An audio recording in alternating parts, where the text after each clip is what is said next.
Verse 26, sabi po dyan, sabi po ng psalmist, my flesh and my heart faileth, but God is the strength of my heart and my portion forever. For lo, they that are far from thee shall perish. Thou hast destroyed all them that go a-whoring from thee. Verse 28, but it is good for me to draw near to God. I have put my trust in the Lord God, that I may declare all thy works. Tayo po muna yung manalangin. Kaya lang Diyos, salamat po ng maraming gabi. Tulungan po, dito kayo po nakarunungan sa sandali na itong pagkukulay-kulay ng itong mga banal na sabi. Salamat po ng marami. Tulog ka namin dinadakila, Panginoon po. Sa pangalan ni Jesus, kami po dumadalangin. Amen. You can take your seat. Okay, in verse 26, sabi po ng Bible, my flesh and my heart faileth. Amen. So sabi po ng psalmist po dito, ang aking laman at ang aking puso ay, sabi diyan, faileth. Ibig sabihin ng faileth dito ay, bilang tao, dumarating sa punto na napapagod din po tayo. Okay, katulad po ng mga testimony ng bawat isa, meron tayong mga differences ng mga pinagdadaanan. Amen? Iba't-iba tayo ng area kung saan tayo nakakaramdam ng kapaguran. Amen? Na maybe physically, maybe mentally, maybe sa atin pong financially, may flesh and my heart failed. Pero sabi doon, iba't-iba man tayo ng sitwasyon ng buhay na pinagdadaanan na nagsisilbing kinanghihinaan tayo. Amen? Listen to this. Natural lang sa Kristyano na minsan manghihina. Tama ba ko rin? Normal lang po yun. Hindi tayo robot. Tama? Ako nga, pastor, minsan nanghihina. Kami nga, minsan ito ng Panginoon nanghihina. Mga disipulo nga, minsan nanghihina. So, normal lang po yun. Amen mga kulit? Normal lang na meron tayong pagdaanan, and it causes us to, sometimes to become discouraged. Amen? Sometimes it is normal, sometimes minsan to think na para bang sumuko na. Normal lang din po yun. Pero, ang kagandahan po, iba't iba man tayo ng area na minsan nag-cause us to being discouraged, minsan manghina. Ano sabi mo doon mga kulit? Meron tayong Diyos na nagbibigay ng kalakasan natin. Amen? Yung Diyos na tinatawagan mo at hihingi ka ng lakas sa Kanya, it is a same God na pwede kong tawagan, bigyan ako ng kalakasan. Tama mga kulit? Kung saan man tayo nanghihina, iisa lang yung Diyos. Para sabi ko lang sa atin diyan, God is the strength of my heart. Amen? Siya nagbibigay ng kalakasan po sa atin. Amen? At itong kalakasan po ito, hindi po ito yung nanghihina ka physically, and yet ang Diyos palalakasin ka physically. Hindi po ito yun. Ibig sabihin po ng God is the strength of my heart. Kaya sinabi niya of my heart, within us, amen, ang Diyos ay siya yung nagiging motivation natin for us to continue. Tama po ba mga kulit? Amen? Siya yung nagsisilbing kalakasan natin para magpatuloy. Na kahit may pinagdadaanan, magpatuloy. Tama mga kulit? Kahit nanghihina sa ganitong bagay, magpatuloy. Amen ba? Alam niyo kung ano yung hindi normal? Amen? Ang hindi normal, ito yung discourage ka at hindi ka na magpapatuloy. Tama? Ang hindi normal, ito yung may pinagdadaanan ka at tatalikod ka sa Panginoon. Tama? It is normal na meron kang pagkaanan. It is normal meron tayong mga bagay na susubok sa atin. Pero sabi mo ng Bible, ang Diyos, siya po yung nagbibigay ng kalakasan ng puso natin. Amen? Verse 27, sabi doon, for lo, they that are far. Ano sabi doon? From thee shall perish. Amen mga kapatid? Yung mga lumalayo sa iyo, yung mga malayo sa iyo, sabi po ng Psalmist dito, mapapahama. That thou destroy all them that go a-whoring from thee. But I want to focus on verse 28. Amen? In spite dun sa verse 26, na sabi po dito ng Psalmist, ay meron siyang pinagdadaanan, amen? Physically, mentally, pero sabi niya, God is my strength. So, yung sinabi niyang, but God is the strength of my heart, ay naging motivation niya naging inspiration niya para sabihin niya sa verse 28, anong sabi doon? But it is good for me. Amen mga kulit? It is good for me. Nasabi niya, kahit ako may pinagdadaanan, kahit my flesh and my heart failed, mabuti pa rin para sa akin. Tama? Ano yung mabuti sa kanya? Number one, ano sabi doon? It is good for me, ano sabi doon? To draw near to God. Amen? It is good for me to draw near to God. Ang sabi niya sa kanyang sarili, my flesh and my heart failed. Amen? Sabi niya, maybe I was discouraged. Amen? Pagod na ako, madami na akong pinagdaanan, pero ang Diyos ang siyang aking kalakasan. And because of that, it is good for me. Sabi niya, mas mabuti pa rin para sa akin. Anong sabi doon? Na lumapit pa rin sa Diyos. Amen mga kulit? Kaya sabi doon, it is good for me to draw near to God. Kaya nga po, katulad po ng mga testimony kanina, the more na meron tayong mga challenges sa buhay, the more na lalo tayong lumapit sa Panginoon. Amen. Amen? The more na lalo tayong lumapit sa Panginoon. Hindi po kasagutan na tayo ay lumayo sa Panginoon. The more na lalayo tayo sa Panginoon, the more na hindi masusolve yung problema natin. Tama po mga kapatid? The more na lalayo tayo sa Panginoon, the more na hindi natin makikita yung kasagutan ng Panginoon. Amen? Alam nyo, hindi po kasagutan ang paglayo sa Panginoon para sabihin natin na para matapos ang mga problema po natin. Amen mga kapatid? Hindi po. Ano sabi doon? It is good for me to draw near to God. Dapat nga lalo tayong lumapit sa Panginoon. Amen mga kapatid? Dapat nga lalo tayong lumapit sa Panginoon. Alam niyo, ang Diyos hindi naman lumalayo sa atin eh. Tama? Minsan mali lang yung mindset natin, lumalayo ng Diyos. Hindi po.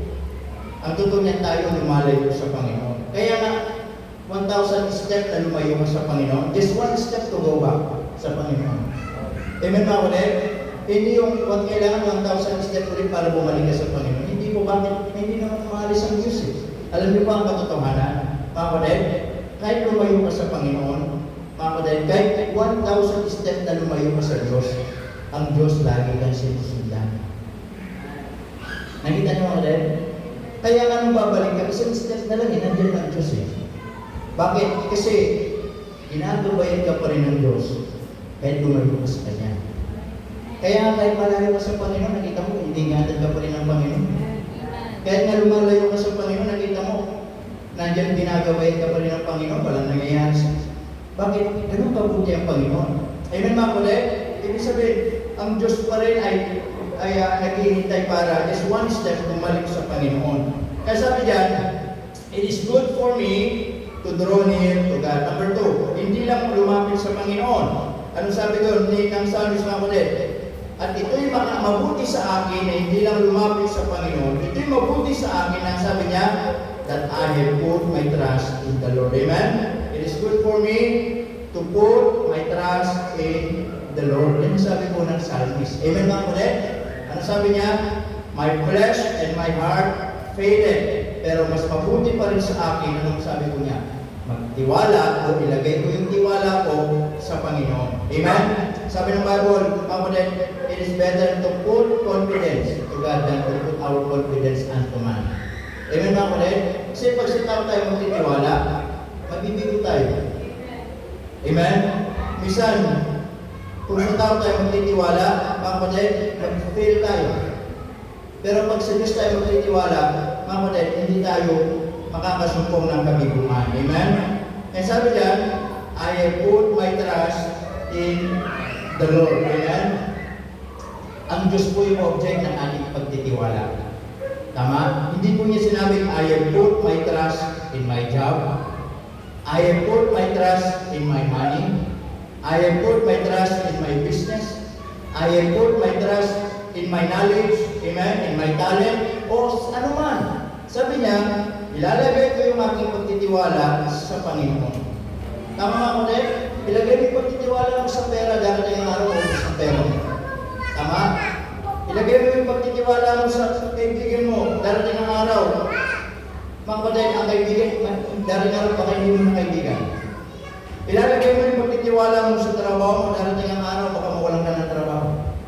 Tama mga kapatid, but if we learn mga kapatid, sa Diyos natin ilalagay yung pagtitiwala natin, hindi tayo mabibigo. Amen po mga kapatid? May sabi po ng psalmist, it is good for me, ano sabi doon? To put my trust in the Lord God. At ulit po nung Sunday, amen mga kapatid? Ano sabi doon mga kapatid? It is simply, ano sabi? Ano point number 3 nung Sunday? It is simply to trust God. Tama mga kapatid? For us to see the hand of God moving sa buhay po natin. Kasi kung sa sarili tayo magtitiwala, hindi natin makikita yung pagkilos ng Diyos. Tama? Ang nakikita natin yung pagkilos na magnagagawa ng sarili natin kamay. Amen? Pero sabi ko nga po, kung sa kamay tayo magtitiwala sa sarili natin kamay, amen, ang magagawa lang ito, yung magagawa ng kamay na ito. Hindi niya kaya gawin kung ano yung magagawa ng kamay ng Diyos. Tama? Pero kung ilalagay natin sa kamay ng Diyos yung ating pagtitiwala, amen, maging yung kayang gawin ng kamay natin, kayang gawin ng Panginoon. Tama mga kapatid? Kaya sabi po rito ng psalmist, it is good for me not only to draw near to God, but also to put my trust in the Lord God. Amen? Then number 3, it is good for me, mga kapatid, to declare all thy works. Sabi po dyan, amen? Ano sabi? That I may declare all thy works. Amen? Pagkatapos natin lumapit sa Diyos, ibigay pagtitiwala natin sa Panginoon. Amen? Then, makikita naman natin kung ano yung mga kabutihan ng Diyos, ano yung mga ginagawa ng Diyos sa buhay natin, then ano gagawin natin? I-declare natin ito. Ibig sabihin, ipapatotoo natin. Tama mga kapatid? Kaya nga po, listen to this very carefully. Dapat kung ikaw ay Kristyano, meron ka laging magandang testimony sa kabutihan ng Panginoon. Amen mga kapatid? Kung wala kang testimony patungkol sa kabutihan ng Diyos, para bang sinabi mo nang walang ginawang Diyos sa buhay mo? Tama po ba? Para bang sinasabi natin walang ginagawang Panginoon sa buhay natin? Para bang sinasabi natin walang ginagawang Diyos sa araw-araw nating buhay? Tama? Kung tayo mananampalataya, tayo dapat ang maging witness o i-declare natin, amen? Hindi natin ikahiya, yung sabi doon, all thy works, lahat ng gawa ng Diyos sa buhay natin. Amen? First, na ginawa ng Panginoon sa buhay natin, hindi dapat natin nakiya, kaligtasan. Tama? Kaya nga lang po sinasabi mga kulit, walang Kristyano na kinakahiya na siya ligtas. Tama? Huwag mong ikahiya, naligtas ka. Amen? Huwag mong ikahiya, na ikay anak ng Diyos. Tama? Kahit mga kasama mong babae, mga kasama mo sa bahay, mga unbeliever, huwag mong ikahiya, na ikay anak ng Diyos. Ipakita mo sa kanila na binato ka ng Panginoon. Ipakita mo sa kanila na niligtas ka ng Panginoon. Amen mga kapatid? Tama po ba? Wala pong secret Christian. Tama? Amen po ba mga kapatid? Wala pong secret Christian mga kapatid na pagsasabihin natin na huwag mo nang sabihin na Kristyano ako ha. Baka pagtawanan ako ng mga klase ko. Huwag mo sabihin na Kristyano ako ha. Pagtawanan ako ng mga pinsan ko. Ano? Alam nyo, yun yung isang bagay na dapat natin hindi ikahiya. Amen mga kapatid? I remember nung ako pinaligtas, hindi ko makakalimutan yun. Unang Sunday ko, sabi ng maganda sa akin, sabi niya, sumama ka ng church. Hindi sumama ako. Naka-t-shirt lang ako, alam ito ng t-shirt ko, color white. Hindi ko yata yun. Okay, lagi ko ng t-shirt ko. Tapos, yung pantalon ko yung slacks. First time ko lang mag-slacks. Second time pala. Yung una, yung nag-graduate ako ng dito. Nung elementary ako, then nung high school, hindi ako masyadong nag-slack din ng high school. Gusto kasi yung maong. Okay, yung maong, tapos yung pag-ano yung dulo. Kung hindi pa gano'n, yung binili mo ng maayos, tapos sisirain mo, tatastasin mo. Tapos may mga design. Ganun yung mga pantalon naman. Pag-ano ngayon, pag-retire, pag-ano na. Diba? Parang basto na ngayon. So naalala ko nung Sunday ko, alagay nung damit kong white. Wala akong Bible. Binigyan ng marami ka wala yung Bible ko. Ano yun? Talaga namang, kasi nakatira po ako sa Riles. Hindi ko pinakayang nakatira po ako sa Riles. Okay? Dahil kami nakatira sa Riles noon, talagang pinakinabangan namin ng Riles. Alam mo bakit? Kasi pag pumunta kayo sa bahay namin, wala na pong Riles. Wala na. Mula doon sa kantong sa may kambingan, o sa may kinananay hanggang gawa dyan. Sementado na lang doon. Ano bakit? Binibenta namin mga release na. Oo. Pumunta talaga kayo sa amin. Walang release talaga doon. Nalala sa bata ko lang ako. Talaga pag madaling araw, ang ingay. Nalagit yung nagalit talaga lahat. Bakit doon? Bakit sino? Tapat mo. Bahala ka. Tapos meron pa mga kako yun eh. Ano yung mga kako nila? Yung sa aming tarabesa. Oo. Ang titibay nun. Binibenta yun sa mga nagagatin. Tapos may mga pako yun. Ang pako nila lalaki. Talaga namang mahirapan bago mo makuha. Kaya kayo wala masyadong ganun. Puro semento na din yung pinaka-pako nila. Kaya pag madaling araw no, talagang kanya-kanya talaga. Lalo mga tito ko kasi mga adik sa alak, pag walang pera, yung discount ko na gano'n. Makaputol ka lang ng ganong kalaki. Kabigat talaga. Kaya lang, bago mo maputol yun, talagang ilang oras bago mo maputol yun. Talagang lagari, yung talaga lagari makakal. Bago mo maputol. Kaya pag pumunta kayo sa amin, sinitahan ko yun. Walang karinis-rinis dun kahit isa. Dito nga, kasi nung binawa na din. Binawa na din. Pero, pag pumunta kasi pag naglalagay ako mula sa amin, ang layo ng lalakaran, parang buti nga dito, no? Kina-Irish. Pag punta ka sa likod nila Irish, kalsada na. Sasakay na ng blue. Pag dito dadaan, kalsada na. Sa amin hindi po. Pag pumunta ka sa bahay namin, halimbawa, bahay namin kina-Irish. Ang kanto bago makarating ng kalsada, hanggang dulo, kinananay dagdag. Kaya doon sa bahay namin, hanggang makarating ako ng kanto makasakay ng jeep. Grabe talaga yung mga naririnig. Dala-dala buwan ng mga Bible. Tapos, yung black shoes ko na, ano yung black shoes ko nun? Ang tira, yung boots ko yun eh, boots ang style. Boots pa. Yung parang gamusa ba, parang gamusa yung pagka-style niya. Hindi siya leather na, parang may pagkagamusa na ang tawag. Basta boots pa yung style niya. Parang McDonald ako. Ang laki lang ng Bible ko. Talaga yung mga maririnig mo. Una itong tito ko. Simba mo ako Tapos mga barkada ko nun. Baka masunod ka. Ano ba? Uy, tabi tayo. Mabendisyonan tayo, mga gano'n. Pero, hindi ko kinayaan mo. Amen mga kulit? Hanggang makarating ako nun sa church. Kasi pag mag-jeep ka nun, dalawang sakay pa. Hanggang makauwi ako, dala-dala ko ulit yung Bible. Pero ang sinasabi ko dito, kung meron tayong dapat hindi kaya, sabi nito, yung gawa ng Panginoon, lalo niligtas tayo. Amen po mga kulit? Lalo niligtas tayo ng Panginoon. Iba-iba tayo ng mga area ng buhay natin. Tama, we have differences in background. Hindi ko lang yung background ng buhay ninyo, amen? Halimbawa, yung aking asawa, yung background niya, siya po ay talagang sa church lumaki. Amen? Yung tatay niya, pastor, salamat na lang, pastor, yung tatay niya talaga nagabay siya ng mayos. Amen ako rin? Nalagayan sila ng mayos. Bata pa lang, napangaralan na ng salita ng Panginoon. Amen? Ako'y bata pa lang, ibang pangaralan na narinig ko. Talaga, sa lola ko pa lang, pag nagsalita, parang malayin talaga eh. Opo. Amen? So iba diba? Pero, pag ang Panginoon ang gumawa, wala tayong magagawa. Tama po ba? So, the point is this, yun yung isang bagay na hindi natin ikakaya. Ikaw ay niligtas ng Panginoon. Amen po ba mga kapatid? Amen? Not only our salvation, but also our service. Huwag mong ikakaya na ikinaglilingkod sa Panginoon.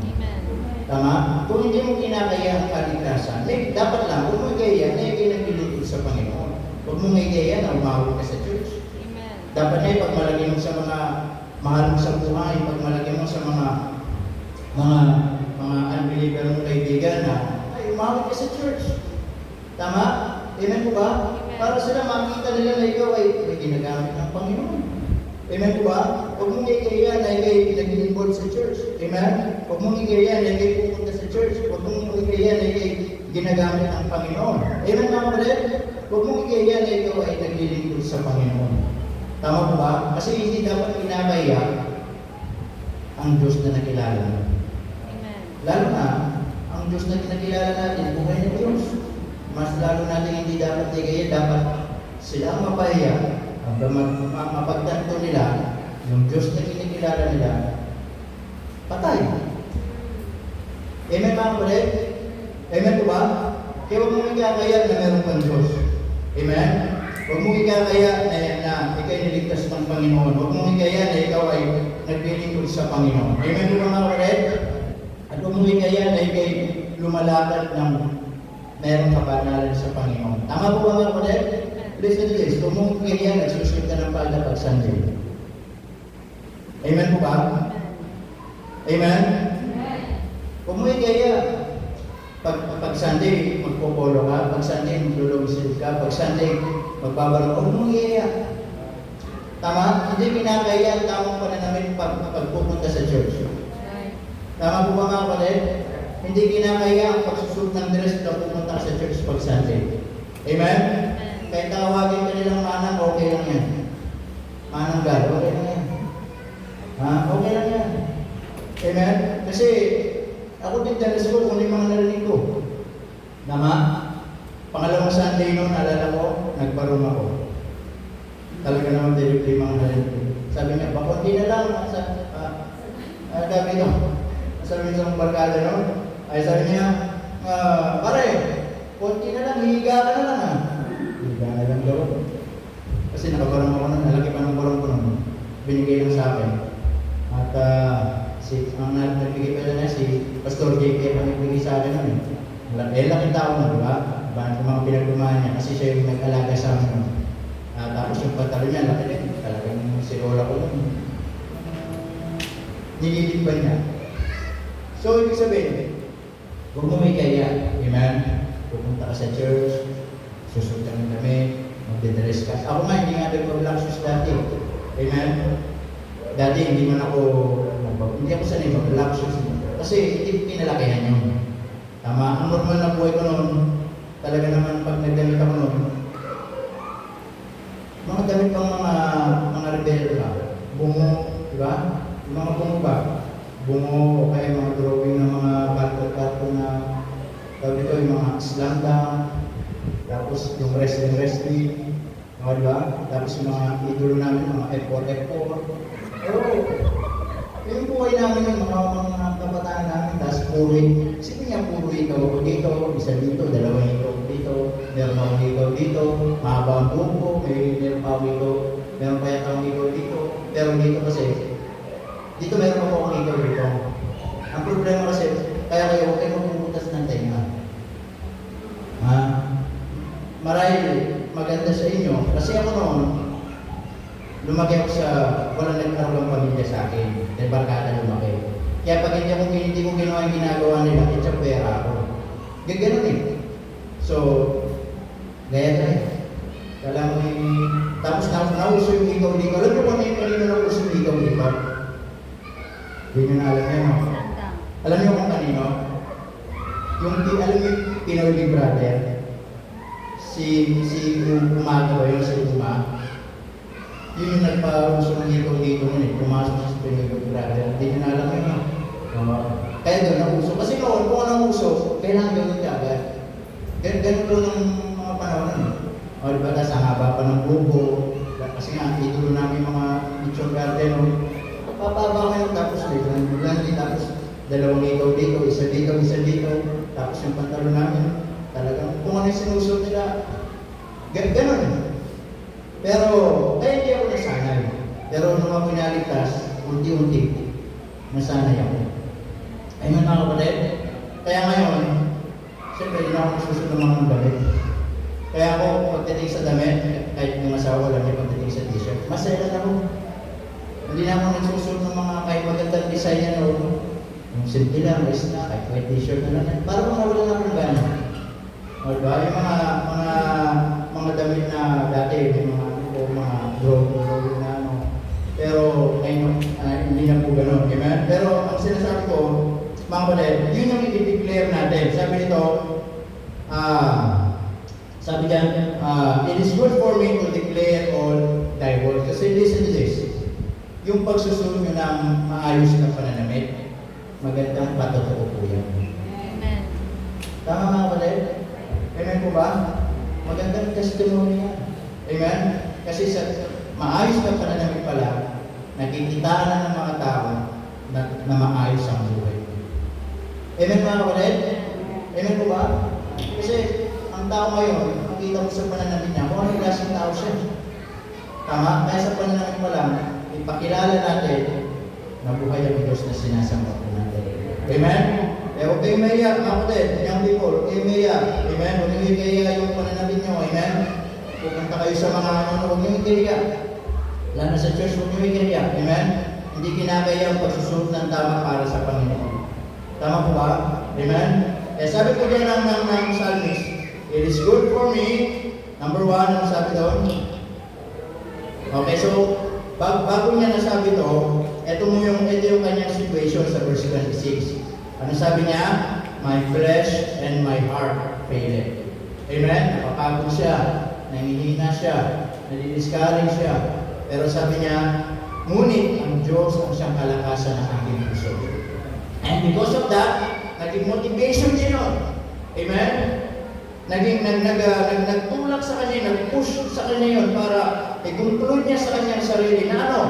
It is good for me to draw near to God. Amen? It is good for me. Anong sabi doon? Mga kapatid, to put my trust saan daw? Sa Panginoon. Amen? And it is good for me to declare all thy works. Lahat ng kabutihan ng Diyos na ginagawa sa buhay natin, hindi dapat natin kinakaya. Amen? Hindi dapat kinakaya yung pag-ilos ng Diyos sa buhay natin. Tama po ba mga kapatid? Dahil lahat ng ginagawa natin dito, binabalik natin sa Panginoon. Amen? Kaya yun po yung conclusion ng psalmist po dito. It is good for me to draw near to God. I have put my trust in the Lord God that I may, ano sabi doon? Declare all thy works. Amen? Doon po sa Psalm 75 verse 9, yung sabi ko doon mga kapatid, Psalm 75 verse 9, sabi doon, but I will declare forever. Amen? I-declare natin habang buhay ang Panginoon sa buhay po natin. Amen. Dahil muna naman lang, dakilang Diyos, salamat po ng marami sa paalala niyo po sa amin. Salamat po sa inyong mabutihan, pagpalain po bawat isa, at salamat po sa mga paalala sa pangalan ni Jesus. Amen. Okay, tayo pinadako sa